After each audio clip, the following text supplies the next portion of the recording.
the Baen Free Radio Hour.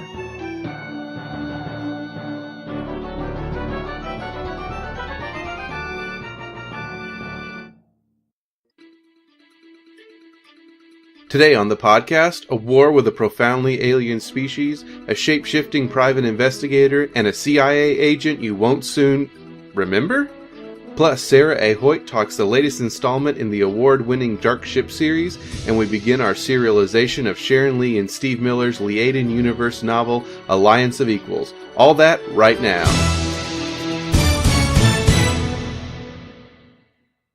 Hello out there in podcast land. It's a pleasure to have you along. This is the Baen Free Radio Hour, and I am David F. Sharirod, once again sitting in for Tony Daniel. It's great to be back with you all.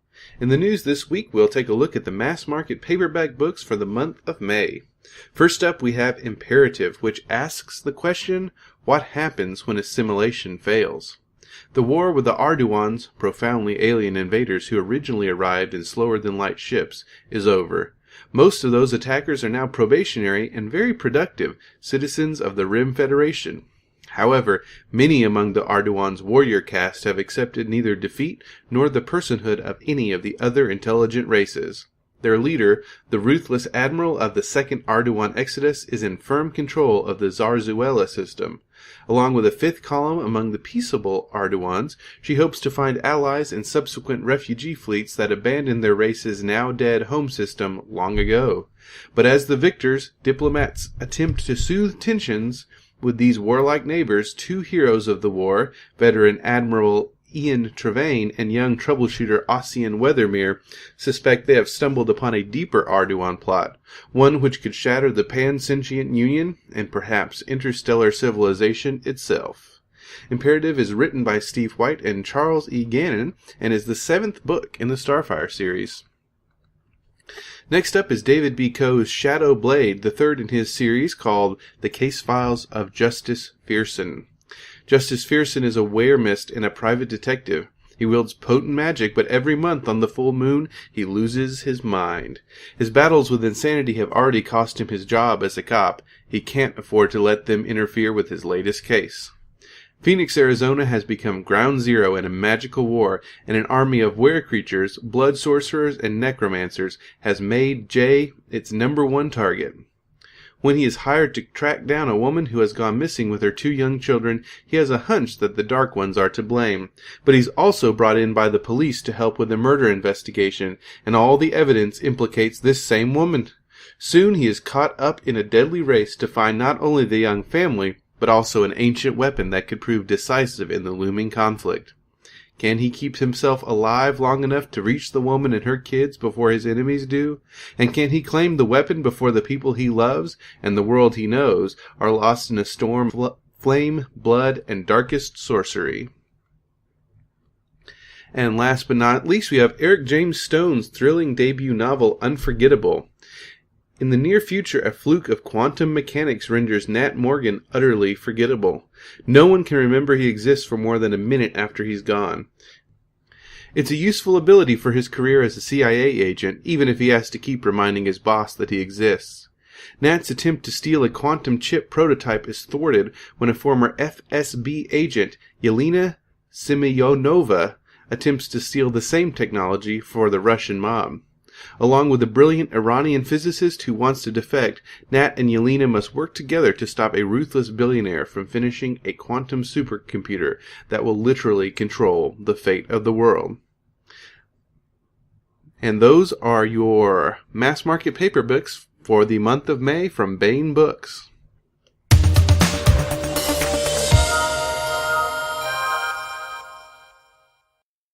And now let's listen in on the interview I conducted with Sarah A. Hoyt about her new book in the Darkship series, Darkship Revenge.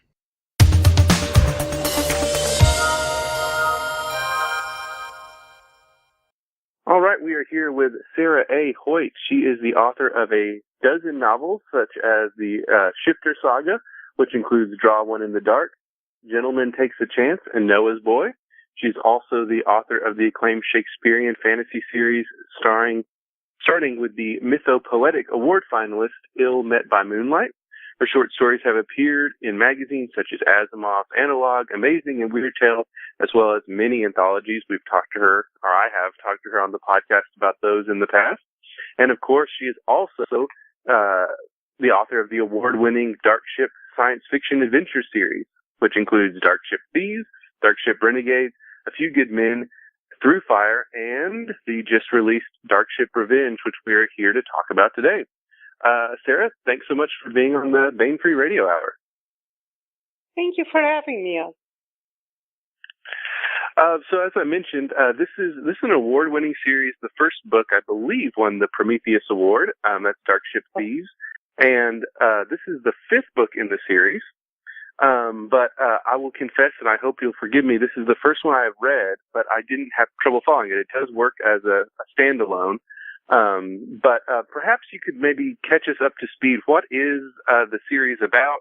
And maybe without avoiding as many spoilers as you can, catch us up with the first four books to the beginning of Darkship Revenge. It's really hard to summarize the series without spoilers. It's about 500 years in the future. The technology isn't much different because it has been deliberately suppressed. I should say the technology in use, the technology most characters know about. They have a lot more, but it's used only by a few. It occurred to me sometime, after the third book, that it's actually a fairly dystopic future. It took that long for the dime to drop because my characters don't experience it as a dystopic future. Oh, no. There is sort of that, how do I put it? The prerequisite of helplessness or hopelessness for it to be a too dystopic future. I'm thinking, when I was 14, I spent the summer reading dystopias, including Brave New World and 1984. And I was 14, so it didn't really affect my baseline mood very much. But I think if an adult did it, he or she would become extremely depressed. Because there is a sense of you can't defeat the system. The problem is the characters I write don't see it that way. They refuse to admit the system can't be defeated, which means, starting in Darkship Thieves, my main character of sorts in the series is Athena here at Nistra. And in the first book, which remains my favorite, mostly because I tried to sell it so many years, and then sold it to Baen almost by accident, but it was like 11 years old when it came out in Baen. And it has a lot of my young self in it. So Athena comes in contact with an almost pure libertarian society in a hidden colony at Eden. The problem is that, like almost all pure libertarian societies, it can only exist so long as it's isolated. So the moment there's contact with Earth, both societies start to fall apart, actually. And on Earth, that's a good thing. Actually, when I was talking to Tony about the second one in the series, which is an Athena book and takes place mostly in Eden, we discussed it, and she said, what about the regime on Earth? Because those people need to go down. And I agreed with her wholeheartedly. And that's how the sub-series, you say it's book 5, and it is book 5. It's actually the third book in the main series, because the subsidiary series is the Earth Revolution, which is A Few Good Men and Through Fire. And that deals more closely with how things fall apart on Earth. And it has a different character every book. so that we get the perspective that Athena couldn't have. Even though the characters are walk-ons in the main series and have contact with Athena, it's still her perspective she can give it. Okay, this sounds really complicated. It isn't. It sounds complicated, but it doesn't read that way. It reads, I had no problem following along, reading. So. I'm very glad because this is the book where I sort of gave up on giving you all the background. I think that's normal. A third book with the same character, at some point you go, I'm just going to tell the story, and give as much as people need to, I think, follow the story, although it's hard because these people have been in my head so many years, to know what you need. But I tried just give you what you need, follow that one story, and forgot about putting in all the stuff that happened before, because if you keep doing that, at some point the book sinks under the... And right, eventually half the book is... Right, yeah. Yeah. I'm thinking of the Stephen King's Dark Tower books where he will summarize at the beginning of each one, and, by the end of the, when you get deeper and deeper in the series, it's like, and it's Stephen King, of course, so, but, it's 25, 30 pages of summary, so, yeah. Oh, well, yeah, and a lot of the fantasy sagas are like that, too. Mm-hmm. And that, at some point, especially if you get into multiple generations, you're reading the entire history of this world, and you feel like, I should have brought a pencil. Is there going to be a test? You might have just saved time by reading all 17 books. Yeah. Yeah, so I'm glad you could follow. So this is what we said, the fifth book, but it's really the third in this one storyline, and then there are two novels that kind of take place, like you said, back on Earth, about the fall of the regime there. And this picks up after that. And there was something you said about the technology in here, how this is 500 years in the future, but the technology overall hasn't maybe progressed the way you would expect it to 500 years. And one thing I really liked about this, and this is just my own personal prejudices that I probably shouldn't say in a public forum like this, is that I find computer stuff boring most of the time unless it's done really well. And I like that this focused more on, space travel and, we've got sea cities and then, of course, in genetic engineering and these kind of things. And I just wonder, was that a conscious choice? And how did that come about when you were building this world to kind of go with the sort of, it's not that there is no, communications tech. No, part of the problem is that I wrote this in 1998. However, the future history, which I owe Tony, but it will come. The future history was, okay, why do I have the future history? Because I thought it was mandatory. When I started writing science fiction, I was 26. And,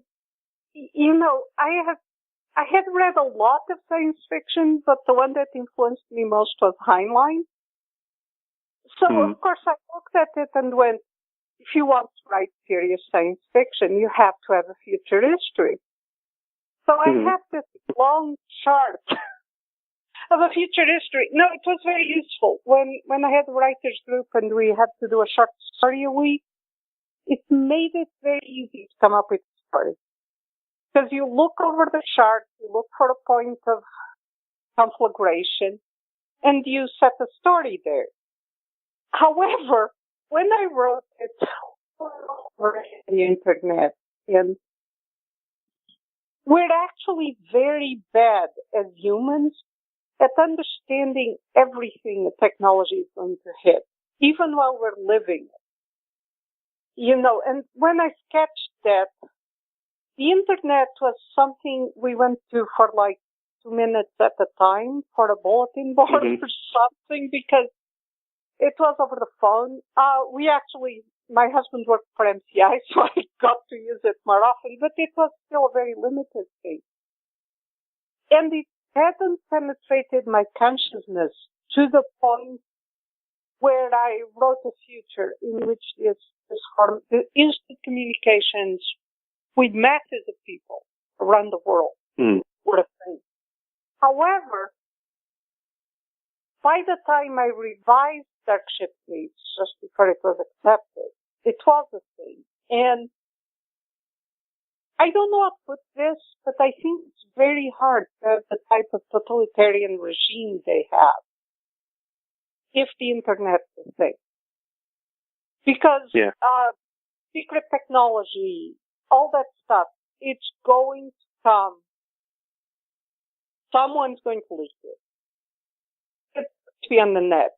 So I have, and part of their liberation, and they will now be kind of getting more into mass communication, chaotic mass communication, which is what we have.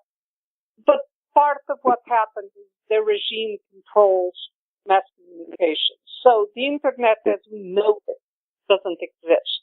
Now, it also is more interesting from the storytelling point of view. I don't know that it's a world I'd want to live in. As I said, in many ways, it's profoundly dystopic. But I also wanted that sense of deep time. Things happen, like, they're really sketchy on our history.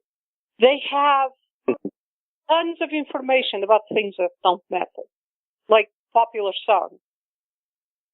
But, the real history, they're like, it is a rumor this happened. This person might have lived. Because at various points, and there were at least two major upheavals on the way to their future, and at various points, people deliberately destroyed knowledge of history. So, in fact, I had a reviewer ask me, is it 500 years in the future or 600? I said, I don't know.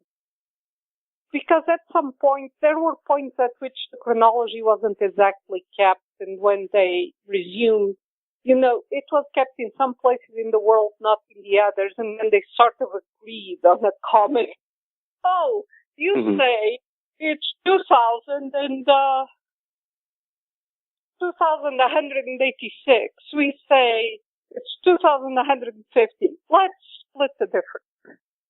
Right. So, even though they have ways to count it. They have, of course, there are start dates and ways to view start dates. But we're also talking about a regime that wasn't particularly concerned with the truth so much as with keeping a narrative. So let's anyway, talk about that. It sounds awfully complicated. Really not. Yeah. Yeah, no, we don't want to scare people off. Let's talk about, I guess, we're going to have some spoilers, obviously, because this is the third book in a series. So maybe let's talk about the regime that was on Earth, and we have the good men, and there's the mules, and, of course, this colony of Eden. What happened was sometime, and I had it originally as being towards the end of the 21st century. I should have left it more vague, but at some time towards the end of the 21st century, we have a population crisis, at least in developed countries. We're already starting to see the beginnings of that. And in undeveloped countries, we don't know what population they have. I mean, I look at the UN statistics and I laugh because I know how the census is done in Portugal, which is, technically a first world country. And people assume these are that. I mean, people will claim spurious children because they get more than when no, I'm serious. It's just I think I technically still live with my parents and I'm unemployed, but everyone does it. I mean, it's all over. And and it makes me look at people say, "Oh, we have X billion people you can't. Because Yep. if you didn't, I wouldn't trust that. This just, especially from countries that are net receivers of international aid, there is a built-in benefit to claiming a lot of people. I remember at one point I was talking to Dave Freer, who, for the benefit of those listening at home, is also a Baen author, and he was talking about aid that done in Africa, where he lived at the time, and that was never reflected in any population count. It was, people just dropping dead and millions of orphans. Never reflected, because that's not what they do. They are more concerned with image. So anyway, sometime in the late 21st century, it becomes obvious there's a population crisis, at least in developed industrial countries. That I might have made too late. So they have the technology, and interestingly, I laugh because we're starting to see, artificial ones. And they have the technology, and the government, basically, of these countries nationalizes the ova and sperm from countless fertility treatments that are still archived in banks. And they make people, they make children, except when they start out, they just take them in animals. Animals who are some form of chimera, like the mice with the human ears, that type of thing. They can carry human babies. But the first batches go horribly wrong. And most of these people are functionally mentally retarded, which is fine, because what they want is laborers. So there are these vast quantities, and they're called mules because they can't reproduce. First of all, they're all male. And second, they have some kind of genetic tinkering, so they can't reproduce. They're not fertile. And those are the mules. Somewhere along the line, while they're making these in batch lots, and they're becoming better, and they're also starting to improve normal, I want my child to be beautiful. And they start to sell that type of service. Someone probably, I guess, Germany or England, I haven't pinned it down, but comes up with a brilliant idea. We're going to create perfect functionaries. People who are completely adept at managing a complex bureaucracy. The problem we have is that, the bureaucracy has outstripped human capacity. We're going to create these super government employees and raise them in such a way that they're completely uninterested in self-advancement, and they will exist to serve. What they actually do is create, I don't know the exact count, because then they created slightly different people and they were all aggregated to the group. But they created people with what we consider super abilities, just past what's normal, really. They move faster, they are smarter, all this. And they then raise them in a good approximation of Dante's Inferno to make sure they have no self-interest and all that. And what results are the mules. They are called the mules because of the first batch. However, they start off as a rumor. They're creating Superman in an institution. The institution is actually in Germany. And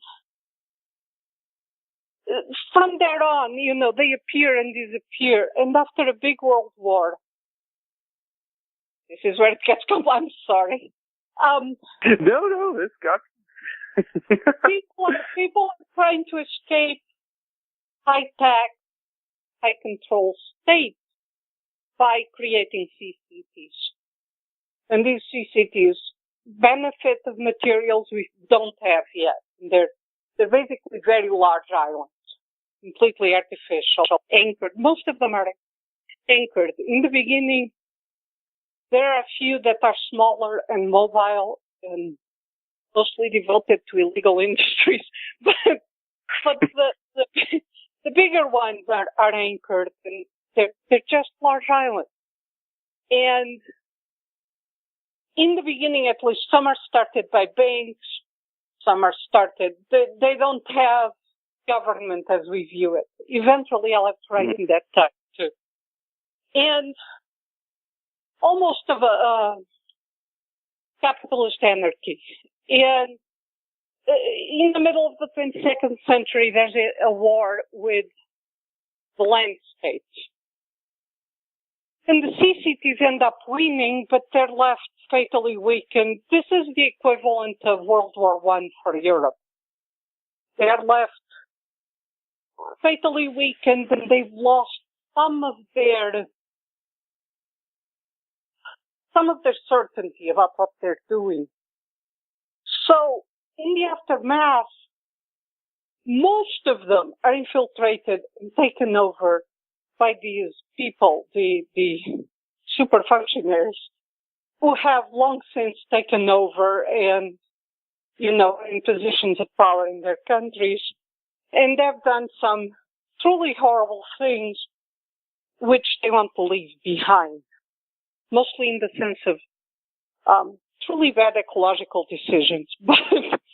and they want to leave it behind, so they take over the CCTs. Some of them take over countries, and this is known as the time of the biolords, because they're bioengineered, and they are the lords of the land.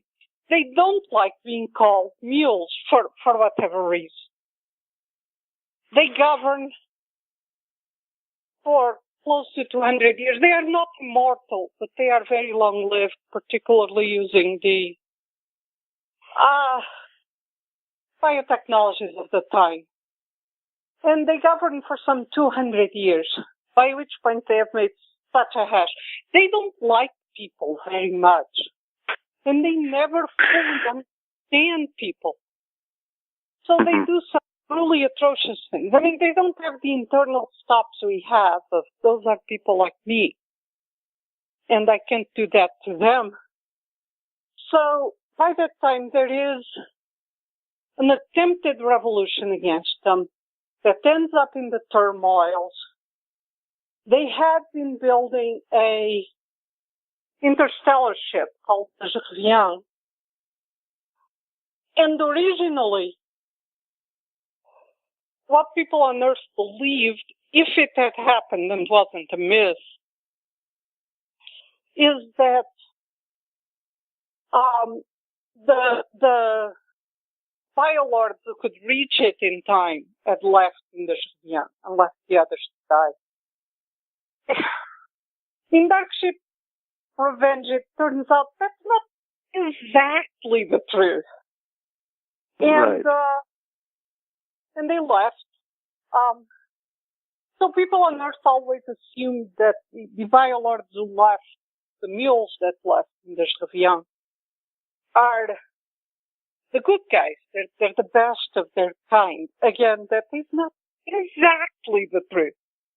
And the ones who stayed on Earth, this was rather amused me because I have observed in reading a lot about revolution, I realized that there will be a revolution against, say, the nobility. And a great number of them get killed and whatnot. But if you look under the new regime, a couple hundred years on the line, they are again in control. The same families are again. So it amused me because this is a revolution against bioengineered people. Most of the bioengineered people who get killed are actually not really, the grossly bioengineered. They're just, I want my baby to be pretty. I want my baby be good with math, those are the people who get killed because they're the ones who are among the people. The mules were left behind, saw the excrement hit the rotating object, and dove for cover. And when they emerge in 50 years or so, they have impeccable identities, and they present themselves as not bioengineered at all. And they, because they were created for this, they immediately get power.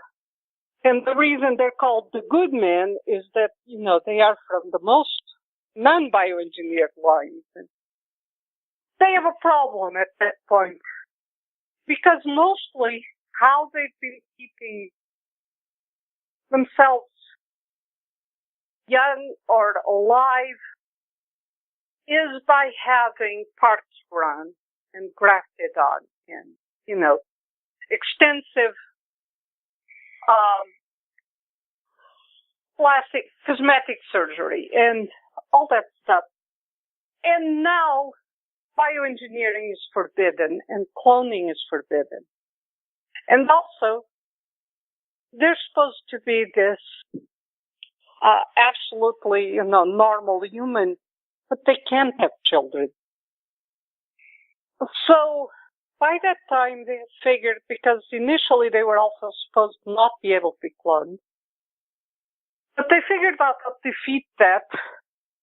So what they do is have clones and raise them as their children, and then take over and inherit from themselves, which is, that's a spoiler for the first book, but I honestly don't, it's not the point of the book, so even if it happens, I don't think it ruins the book. And they've been doing this they've been inheriting from themselves. There are just enough, because of course they marry someone to have a surrogate mother and to have an official birth, and there's just enough infidelity that they do have daughters now and then. But the firstborn is almost always male.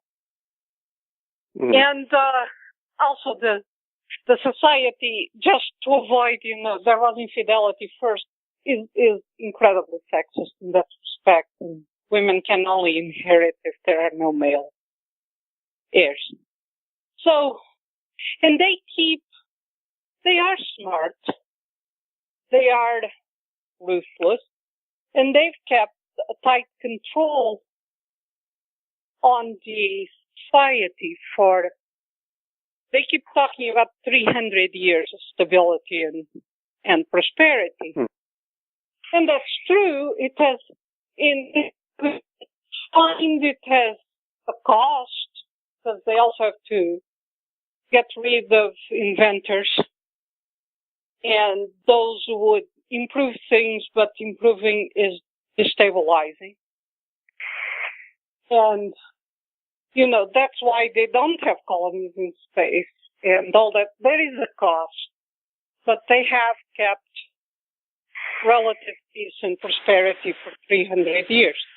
And of course, because the funny thing is that I named the ship, I didn't think about it, because I'm an idiot. But when you name a ship Revient, it will return. And Darkship Revenge is where it does. Now, Darkship Revenge is about half the book I intended it to be. This is the second or third time it has happened to me in this series, because I see the historical movement. This happened and these are the consequences. And that's a book.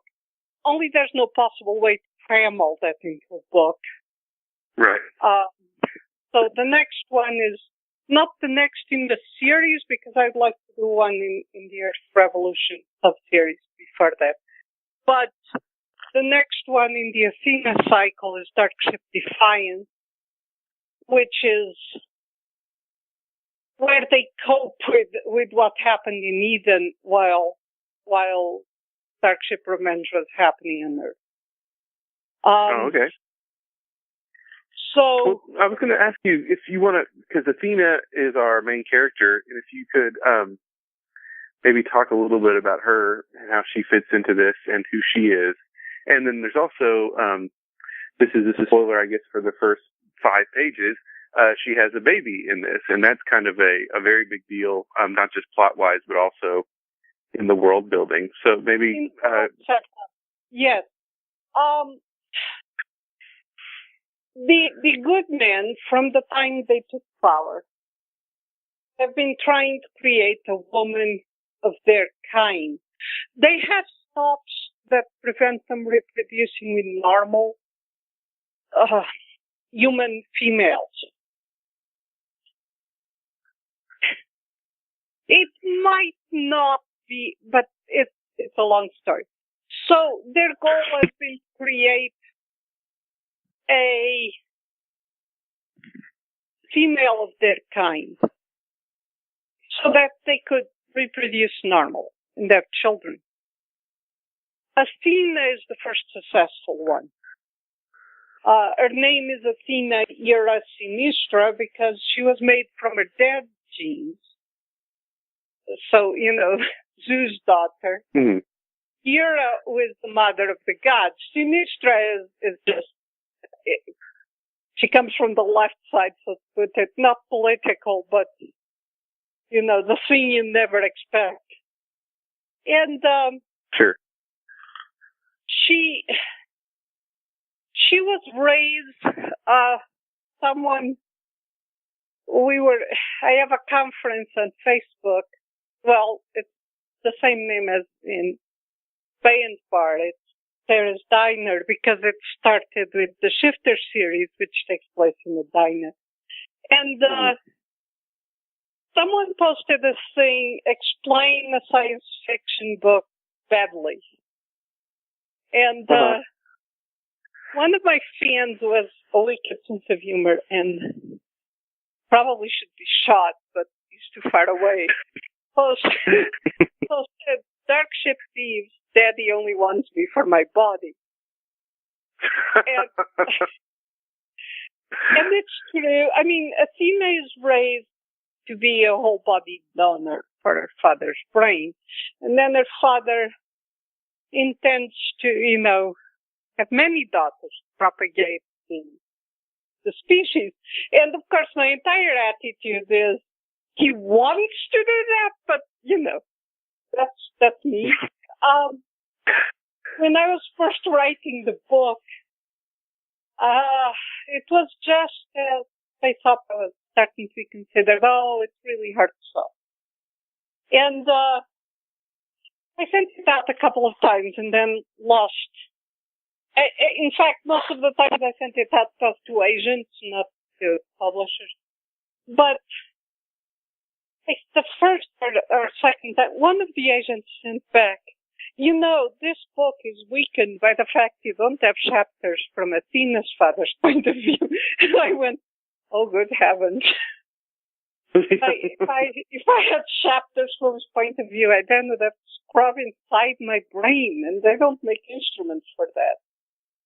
So, but anyway, so that's his grand plan. So she was raised, she was kept under control, so she didn't cause scandal. And other than that, she was pretty much left to run feral. To the extent she's not feral, she raised herself. She is actually underneath all the crazy, fairly bookish, because one of her hangouts was her father's old library. But Athena she's not immoral, she built her own system of morals. So, sometimes she has become more human since she got married because her husband was raised in a real family with real people, and he is more human. But there is a point, I think it's in Darkship Revenge, although it could be in any of them, where she says something like, I couldn't kill that many people because Kit would be upset. Which is, it's a basic, I think that she didn't care, but, one tries to avoid marital arguments. So she has a unique, skewed perspective on life. The reason her having a child, and the reason it's important it's a daughter, is that even though they thought they had succeeded, they can't be absolutely sure until that happens. Her husband is of the same genetics, although through a completely different side. And one of the things, it's not exactly a spoiler for future books because there's already an indication of it in Darkship Revenge, is that if someone is sufficiently bioengineered, they might be able to crossbreed anyway. And if not, it's possible to overcome the barrier now because Eden has its own biological science, and it's possible to overcome it through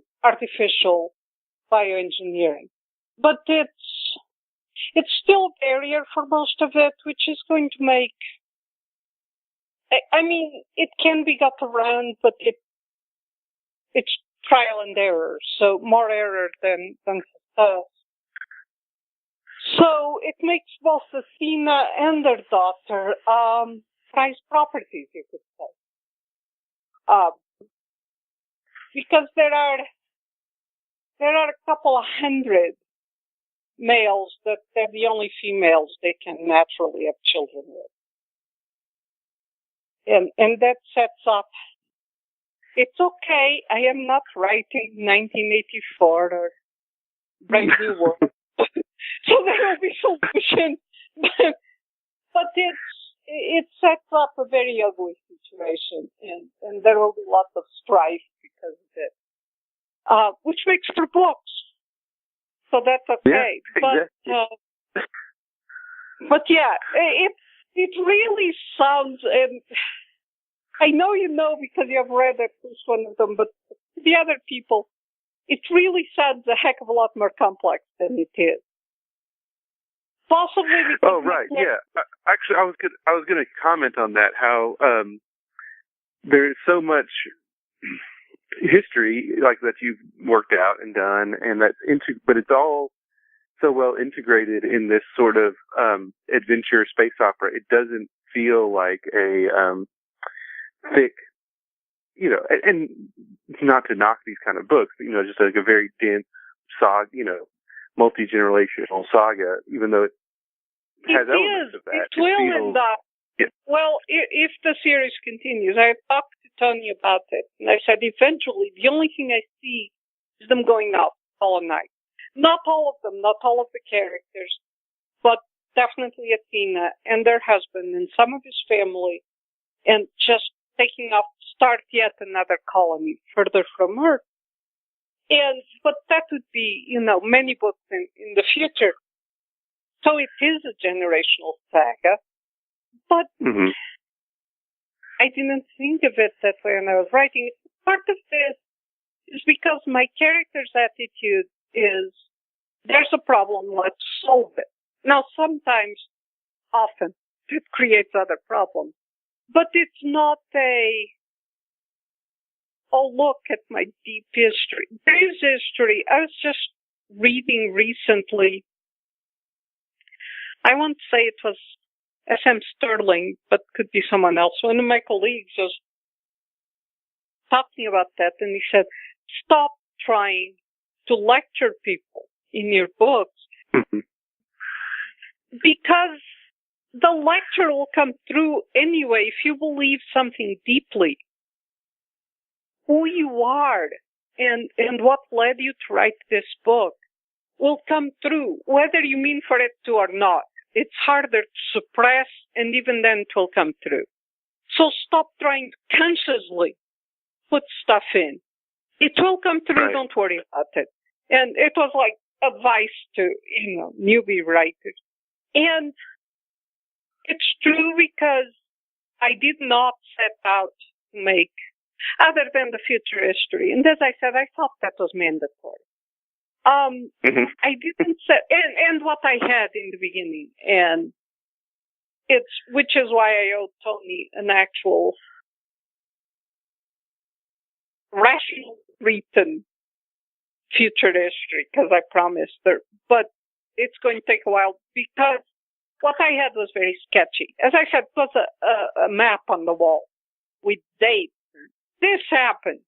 More as pinpoint places for stories, but I didn't link what had led there, if that makes sense.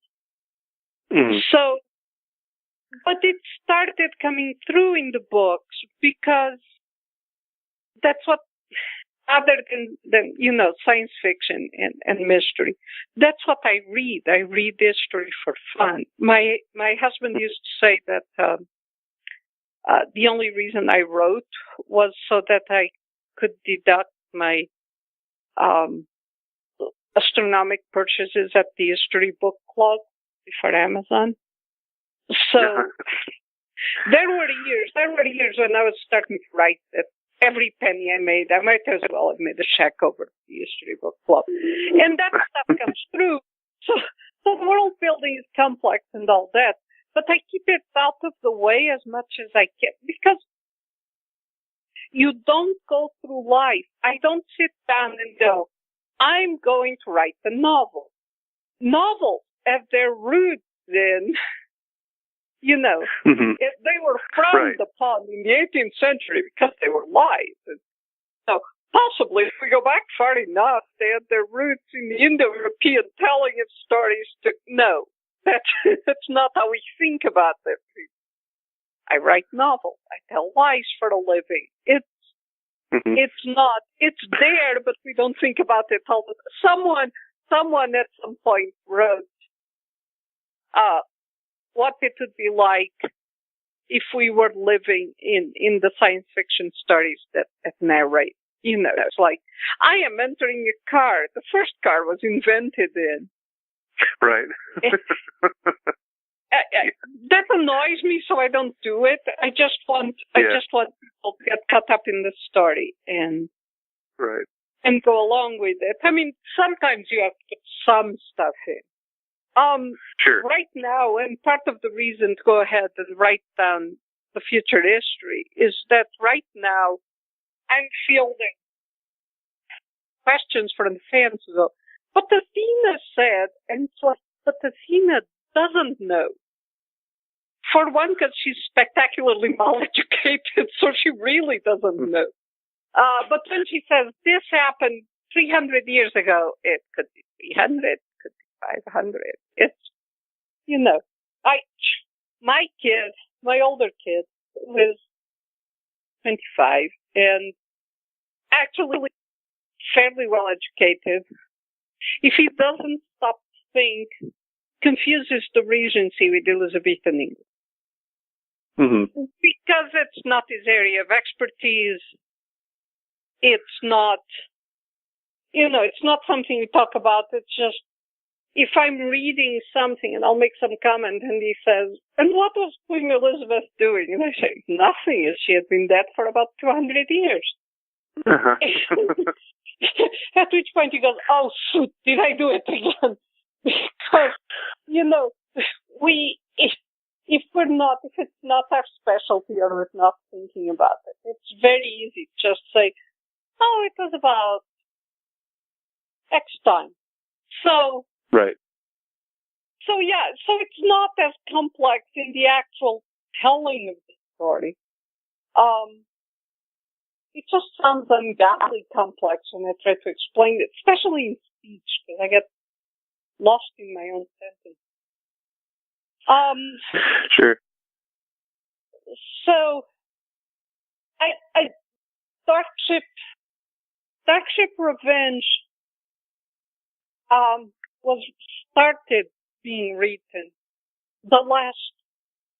up until last June.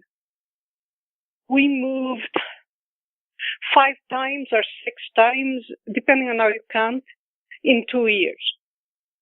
It's all in the same region. It was part of selling a house, but because it was a Victorian, we had to do large-scale remodeling inside. Mm-hmm. So we had to rent, and then our landlord decided we couldn't rent for the whole period because we'd gone over our lease, and we just ended up moving a lot. So, I'm trying to write the book in the middle of packing. Yeah, I can't imagine moving and trying to do something like that.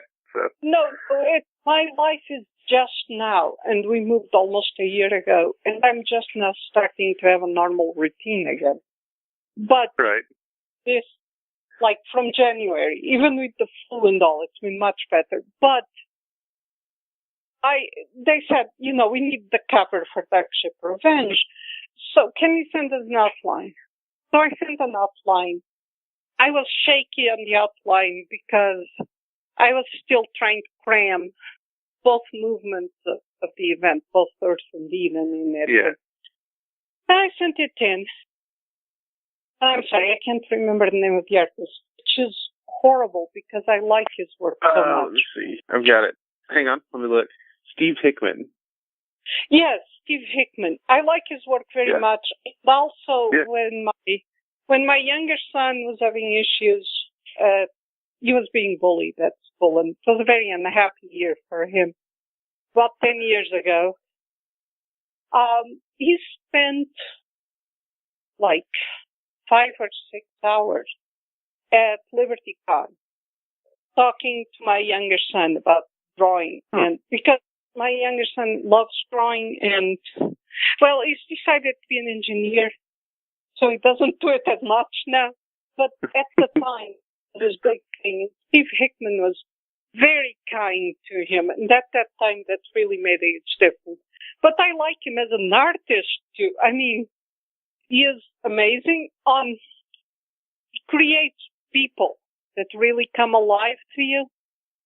Mm-hmm. So he calls me, which it's like, can we give him your number? I said, sure, but I'm thinking, if you count the mysteries I've written and other series I've written for other houses, I have 30-some books out. I have never had an artist call me. Well, he called me. And I was in the middle of packing, get the phone call. I'm talking to him. And I said, I sent the outline. He said, let's forget the outline. What is this book about? And I'm trying to boil it down, because it's like, and then it hit me, and I said, this book is about parenthood, which is weird, but it's really what it is about. Yeah, sure.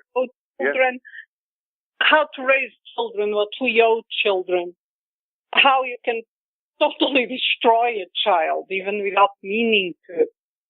And that was how we got the image for the cover, because we were talking. I said, there's the children from the young, because he said, there is a child, a teenage baby. I said, yes, but she's an infant. She, other than as a motivation force and sort of a distraction, she doesn't have much hope. I said, but there's children from the young, and that's where I started describing them. They more or less raise themselves with some help from AI. They have all this body modification things going on, and all of a sudden, I don't know how to put it. I knew what the book was about. I had an outline, but when I talked to Steve, it sort of focused it. And it was much easier to write after that, even with all the books. Because I knew what the theme pulling me forward was. Right. So at LibertyCon, Tony said, can you talk about the book? And I said, sure. It's a book about motherhood and parenthood in general. And, and people look horrified. I said, it's okay. It's still explosions. It's still explosions. Fight the spaceship. Because I think they thought, this takes place entirely in the nursery. It's like, no. It's still a normal book. It's just that's the central theme. So it's also part of it is that Athena is growing up. And having a child, particularly for those of us, and I think most kids fall under this, who never really expected it. I mean, we never expected to have a normal family, and we were loners as kids and thought it was going to last forever. Having a child is, in a way, it makes you real. You become part of the chain, and you have in the future, and that kind of gives you grow up, whether you mean to or not, because you're responsible to what comes up, and that you're going to see more of that in Athena as it goes on. Hope. Well, and I guess because we're running low on time here, this has been great. But as you said, as it goes on, and you've hinted at this, so what is next for the Darkship series? Or you mentioned there's more to this story, but then that also you want to go back and work on the side series a little bit as well. So what have you got planned for the future for the Darkship? Well, I try part of the Earth's Revolution series. I meant to have a revolution, and A Few Good Men is more or less consciously patterned on the Munza mystery. It was now let's do it without a supercomputer and in a much larger world. But as I was writing it, I realized the Earth is too large. There are even though the good men have homogenized the culture a great deal, there is still cultural difference that you can't just say, and they all came to the same conclusion. So, A Few Good Men is the equivalent of the American Revolution to an extent, and that gets into stuff like that. There is a bizarre cult centered around the United States, and that's way too much to go into.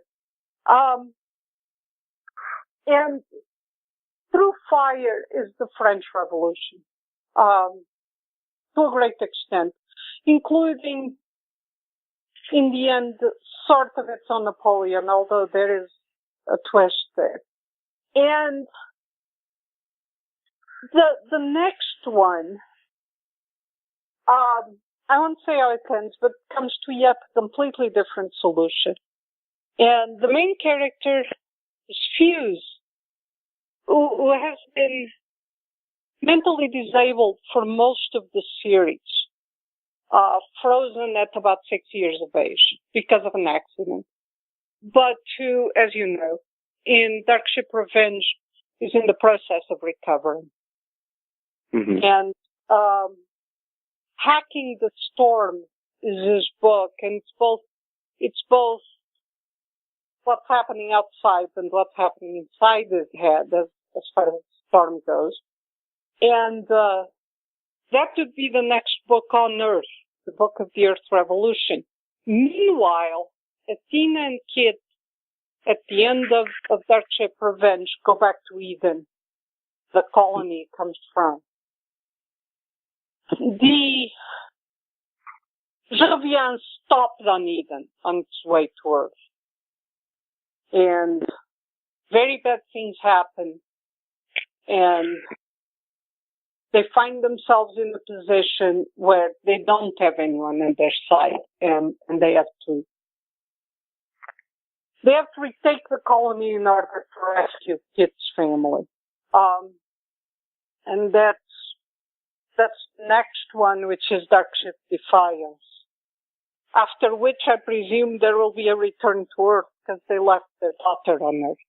So I don't. Yeah, they'll probably be back. Yeah, it's like that scene where you forget the baby on top of the car. You should remember to put him in the car before you take off. So. Uh, Well, great. so that, Sounds like we will have more Darkship books for a while then, seems like. So. hopefully, yeah. Hopefully. Yeah. And there, and I'm going to try to do another one in the Shifter series. I mean, now that I have an office and it's not being packed or unpacked. Right. The possibilities are endless. Yeah. Yes, it's been 10 months and, I have an office and no one has touched it. So there is a sense that there's a lot of stuff that thought, well, and before that, I was apparently extremely hypothyroidal and didn't know it, which meant I was writing very slowly and getting furious with myself. And that's been fixed. So, as I said, right now there's this sense of I've wasted a lot of time and I need to get going on all these series and finish and, so that's what's going on. And, yes, I like this universe, partly because it is borderline dystopian, and it's up to the characters to make it non-dystopian. Mm-hmm. Yeah, well, I enjoyed reading this first one. I'll have to go back and pick it back up at the beginning. But just for everyone listening, I'll just say it again. The book is Darkship Revenge, and it is out now in trade paperback from Baen. So, Sarah, thanks for walking us through this complex history that isn't complex when you read it, and talking about the book with us today. Thank you.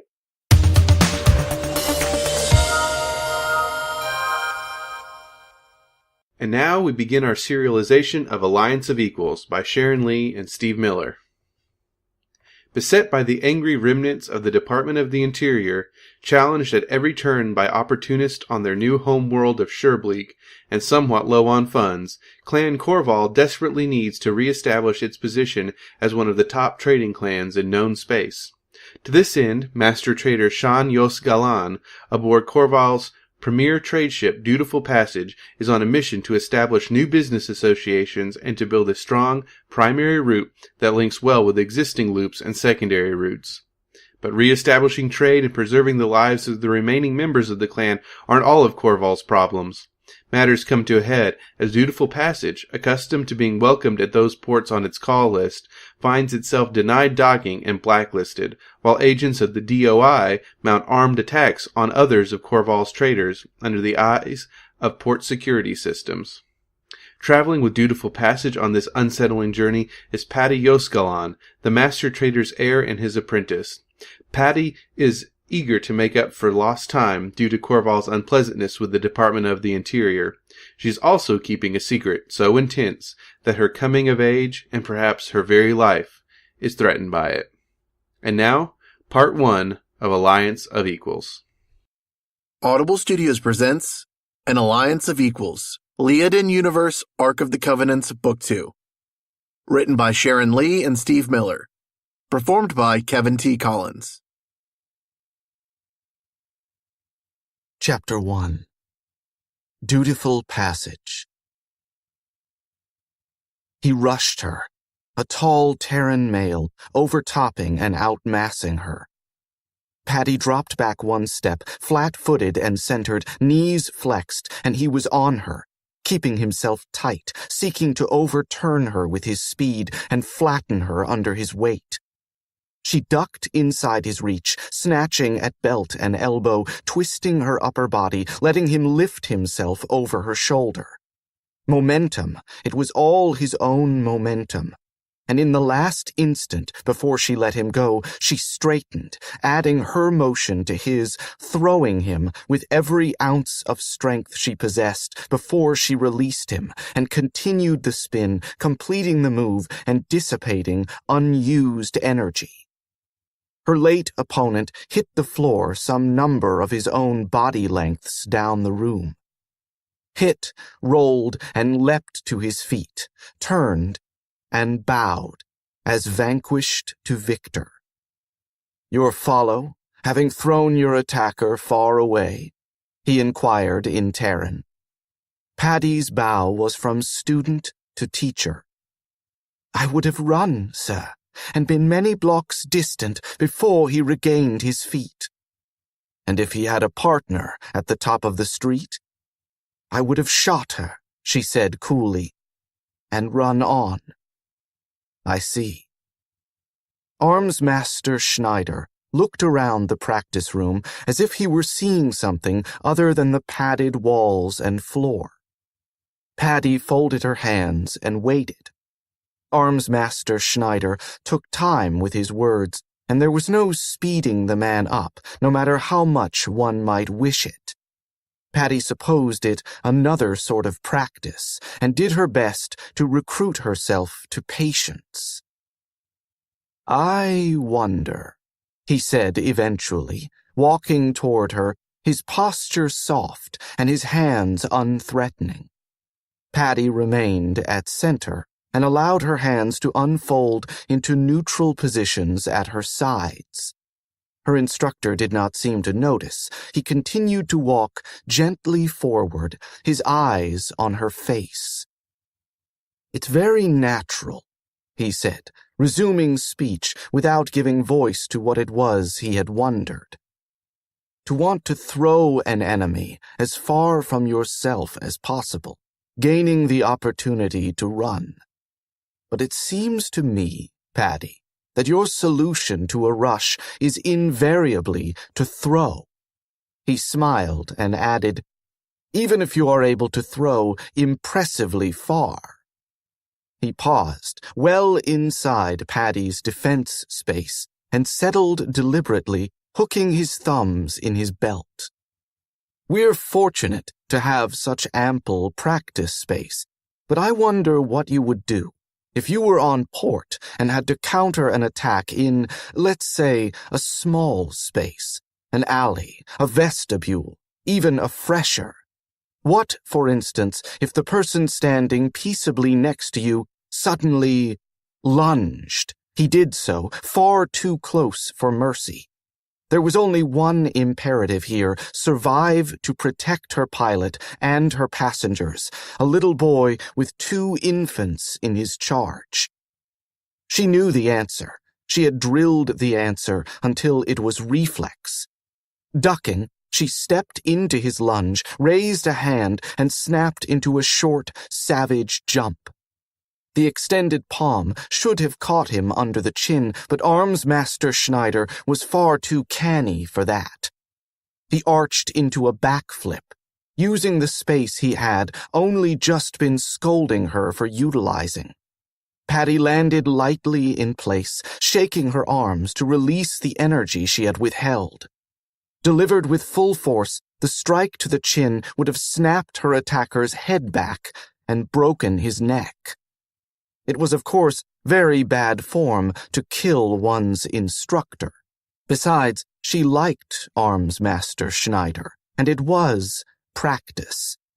Even if the blow had landed, he would have been in no danger, though he might have had a headache after.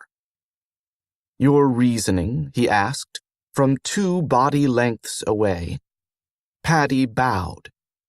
You had posited cramped quarters and an assailant well within my space. The only sure answer in such a case is a kill. I cannot risk a deflection. I might find myself snatched and immobilized, unable even to call a warning. I cannot risk a prolonged engagement if, indeed, as you had also offered, the first attacker was one of a team. I am alone, and I must prevail quickly if I am to survive. There was a long silence while Arms-Master Schneider mulled over his store of words. Let's try another scenario. In that same small space, in a confusion of wind and darkness, let's say. A person is grabbing for you and crying out. What's your answer?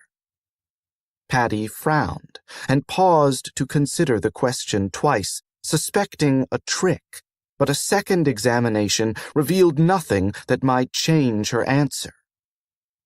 It is the same, she said calmly.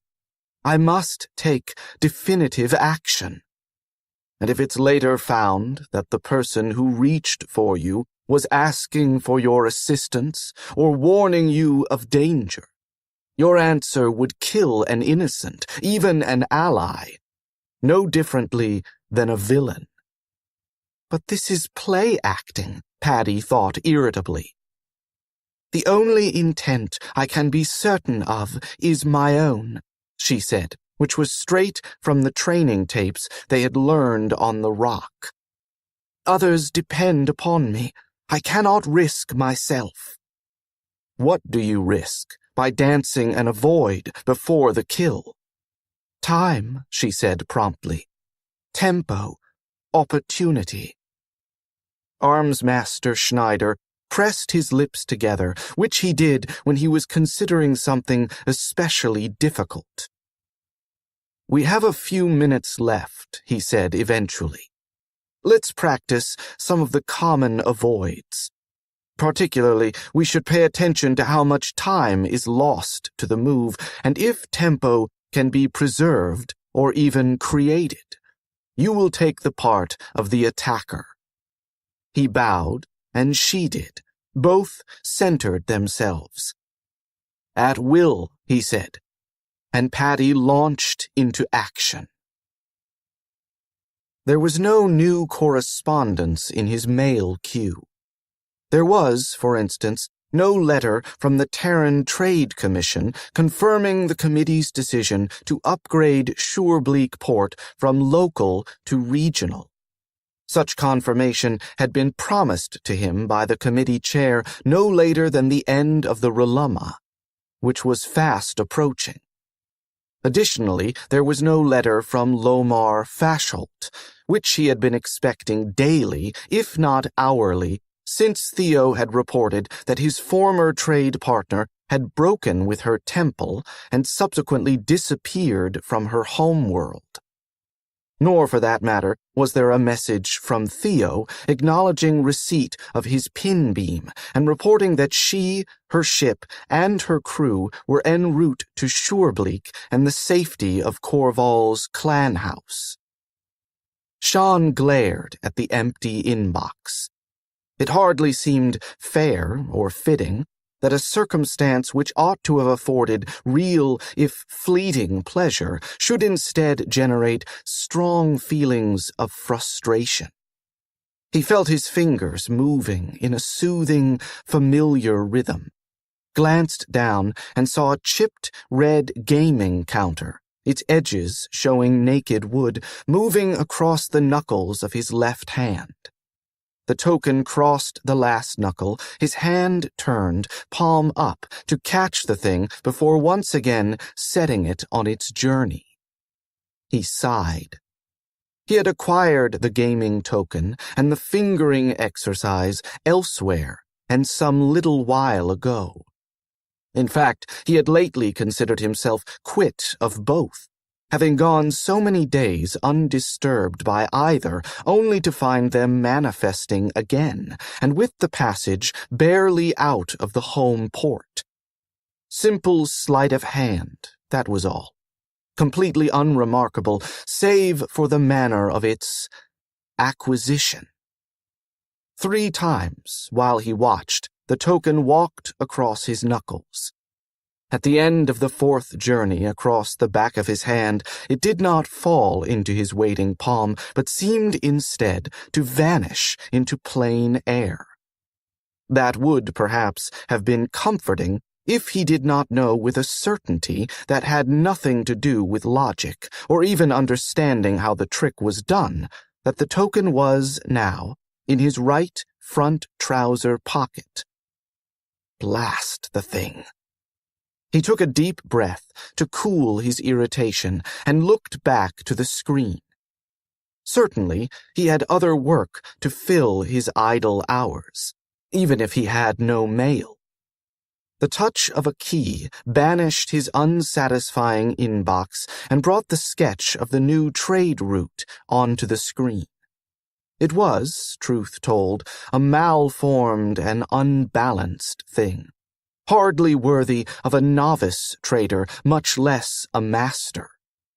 He knew how to build routes, of course, But the sad truth was that most of his work as Corval's master trader had been the maintenance and modification of long-established routes built by the master traders who had gone before him. He hadn't built a major new route since the Bestwell-Kessel-LeQuantus route, the year that Paddy was born. "Admit it, Sean," he said aloud. "You've gotten soft." There being no argument forthcoming from himself, he reached for his wine-glass and sipped, eyes on the inelegant shambles adorning his screen. He might, he thought, putting the glass aside, be somewhat kinder to himself. The route, as described, revealed not so much a master trader whose skills had atrophied as a master trader who was required to feel his way, combining discovery with design. The first part of the route, that had been well enough, with 6 stops of light trade, all at ports known to Corval ships, if not to Dutiful Passage herself. At each of those 6 ports, in addition to the trade, he and Priscilla had met with allies and business partners to strengthen old ties and to build new ones, where necessary, the two of them empowered by the Delm to speak with their voice. They were now embarking upon the second phase, wherein they would be on the search for new trade partners, allies, and business associates. They would also, in this phase as in the former, be demonstrating to the universe that Clan Corval, doing business as Tree and Dragon family, was doing business, that it was not afraid of its enemies nor ashamed of its past actions. Miri had dubbed the plan playing chicken with the universe, but she had agreed with him, Priscilla, and with Valcon that the demonstration was required. Though the actions that had seen Corval banished from Liad had been justified, not to say necessary, they had, people, rumor, and politics being what they were, their character to redeem, and the sooner they began that work, the sooner they would succeed. Also, they labored under another piquant truth. The clan's purse was less than plump. Oh, they were by no means destitute, and Ms. Deagos was hard at work establishing new income streams and researching new investments. Still, there had been a cost in removing themselves and their finances from Liaden society and Liaden economy. In the long term, Liad would pay the larger portion of that invoice, which, while satisfying to contemplate, did nothing to mitigate the necessity of Corval's holding household while establishing a firm base of operations on a rather backward planet, and seeking to expand their resources. Historically, the clan had expanded resources through trade, and it was his duty as Corval's master trader to build new routes, strong, viable, profitable routes, and build them quickly, which he had best be about. So, their first new stop on the route they were simultaneously discovering and building was Andiri in the Kinsa sector. According to the Guild Quick Guide, Andiri was a solid port, rated safe for whatever comfort that might lend to the naive or those who made it their business to be unsafe. It declared itself Terran, yet had included in its colonizing population a small number of Liaden artisan clans. That was of interest, being something like the situation in which Corval now discovered itself. The Liaden artists of Andiri, rather than forming an enclave from which the greater planetary society was excluded, as Liadens had done on other worlds where they were the minority population, The artists had embraced the local culture. First on the level of craft, as they joined with those who shared their passions for pottery, sculpture, painting, papermaking, carving, and weaving. And from that base, spreading out into and finally joining with the planetary society. According to the anthropologists who had studied the place, what had occurred over time was not the assimilation of one population with its customs into the other, but a melding that had produced a separate but equal third society with entirely new customs. The primary unit of personal allegiance, for instance, was neither clan nor family, but guild. Contract marriage existed, but between guild masters only, as a political tool rather than for progeny. Balance existed, administered formally through the guilds, while balance between individuals was socially unacceptable. Sharon sighed. Andiri was perhaps a glimpse of Corval's future, though it was difficult to imagine Surebleak's blunt and rugged culture allowing itself to accept anything of Liaden's sensibilities, or even Corval house custom. It was profoundly disturbing to think that who they were and had been since the Great Migration itself, would be lost within a generation or two. The door to his office hissed slightly as it opened, and he spun from his screen, coming to his feet as his life-mate entered. She paused, brows knit, as the door closed quietly behind her. "Shawn, what's wrong?" In addition to her Melantes as life-mate to the Thodelm of Yosgallan and captain of the Dutiful Passage, Priscilla Delacroix y Mendoza was also a witch, or, according to Liaden's, a Dramlisa. She would have read his emotions even as he now read hers, thereby learning that she was tired and slightly irritable. A meeting with the third mate, then, he thought, moving around the desk. "Nothing so much as wrong," he said, opening his arms. "I was only reflecting on Corval's future, and how we will soon become strangers to ourselves." Priscilla stepped willingly into the offered hug, her arms going round his waist. She sighed deeply and dropped her head to his shoulder. He lay his cheek against her soft curls and breathed in her fragrance.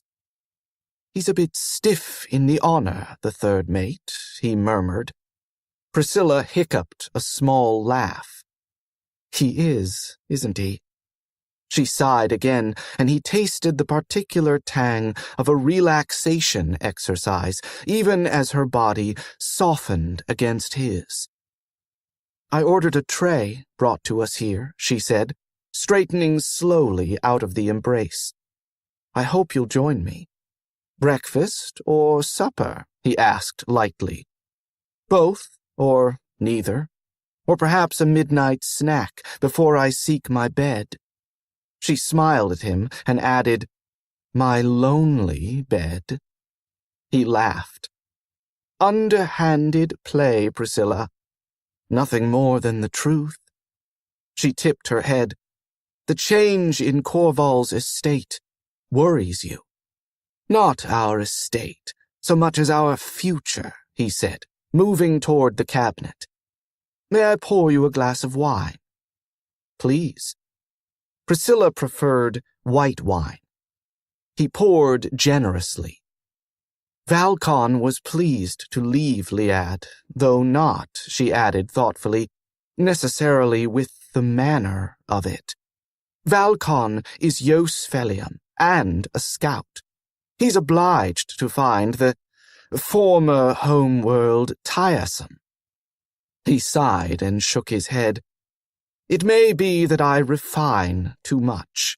After all, if we're to become something else, it was Father who began it, with his Terran life-mate.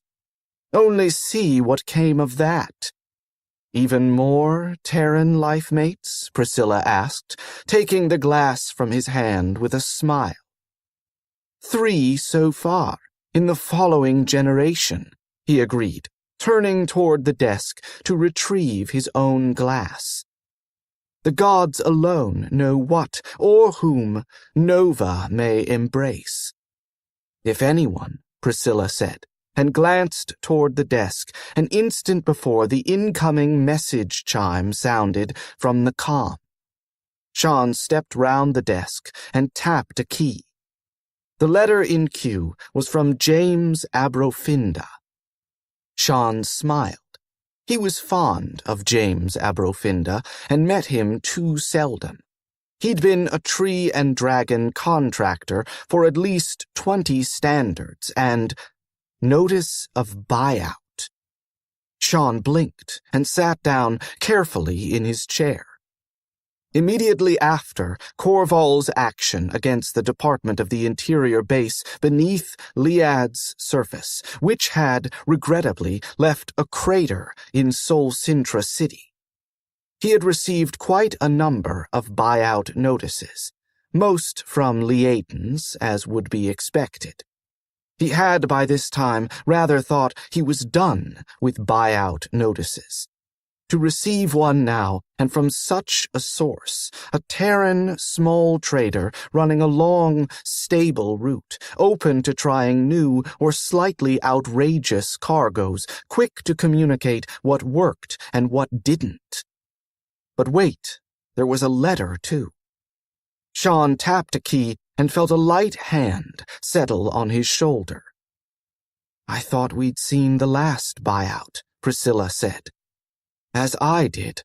But here, James has done us the kindness of explaining himself. A quick scan put him in possession of the facts. James had come in to Cappenport, where he was not only well known, but expected. Before the hull was cool, the port had slapped him with a fine equal to half his cargo. Because he's our contractor, Priscilla said, reading along with him. And because Cappenport decided that Korval committed crimes against a planet and is therefore outlawed. Sharon read the next bit aloud. I'd been hearing some muttering here and there about tree and dragon turning bad, but I put it down to the usual. This, though, I'm a small shipper. I can't afford another fine like this one. Outcome is that I dumped the cargo next port up and cleared the logos and call signs off the hull and out of my landing packet. I never thought I'd do this, but there's no other way. I'm buying the contract out. The deposit's been made to my usual account. I'm sorry for it. There's no acrimony in it, except for the pinheads at Cappenport. You and me and the dragon, we're in balance. But we can't do business. Here's my advice. Change the trade name, if you want to keep on with the family business. I don't like to think about what might have happened if Pale Wing or the Passage had come onto Cappenport, considering what they felt was just punishment for a contractor. Be careful, Sharon.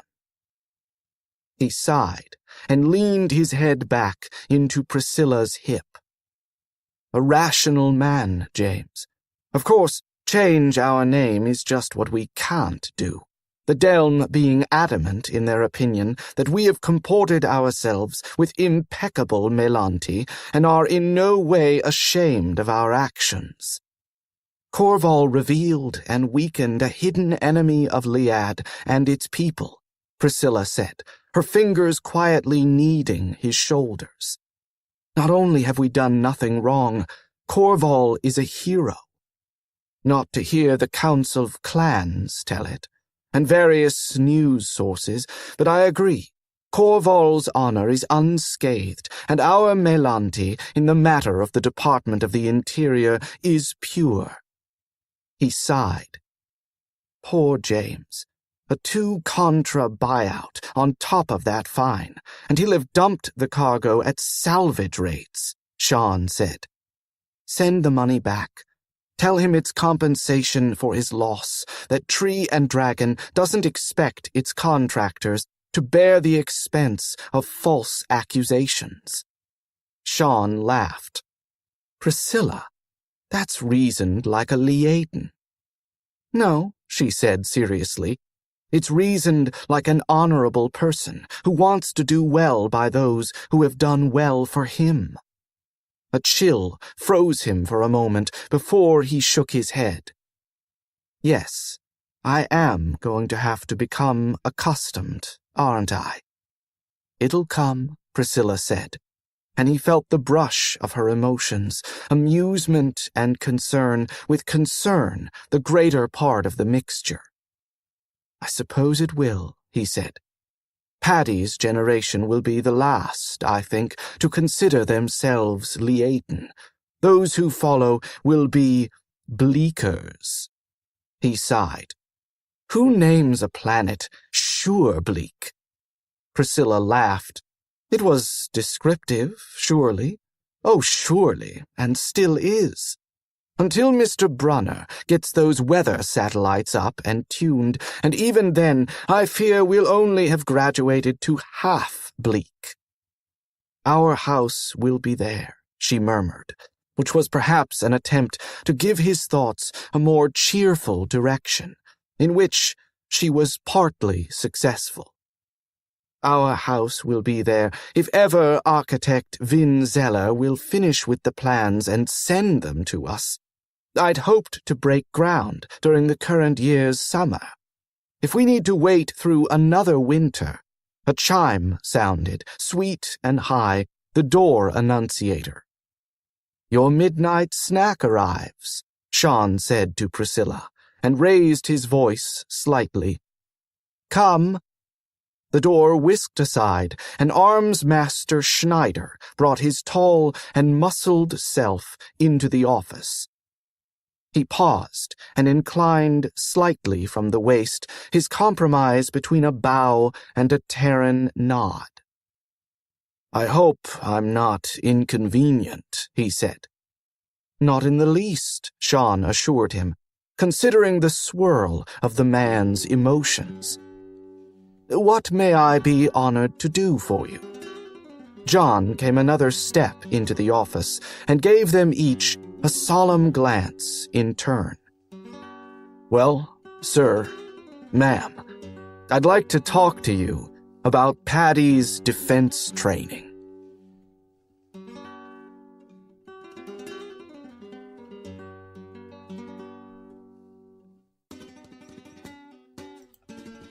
That's it for the first installment of Alliance of Equals by Sharon Lee and Steve Miller, and that's it for this week's edition of the Baen Free Radio Hour. I, David F. Sharirod, have been your host this week. Tony Daniel will be back next time. I want to thank Sarah Hoyt for taking the time to talk with me about Darkship Revenge, and also thanks to Audible.com and to podcast theme composer Ruth Judkowitz. And of course, thanks to you, listener. Join us next week here at the hammering heart of science fiction and fantasy, and keep reaching for the stars.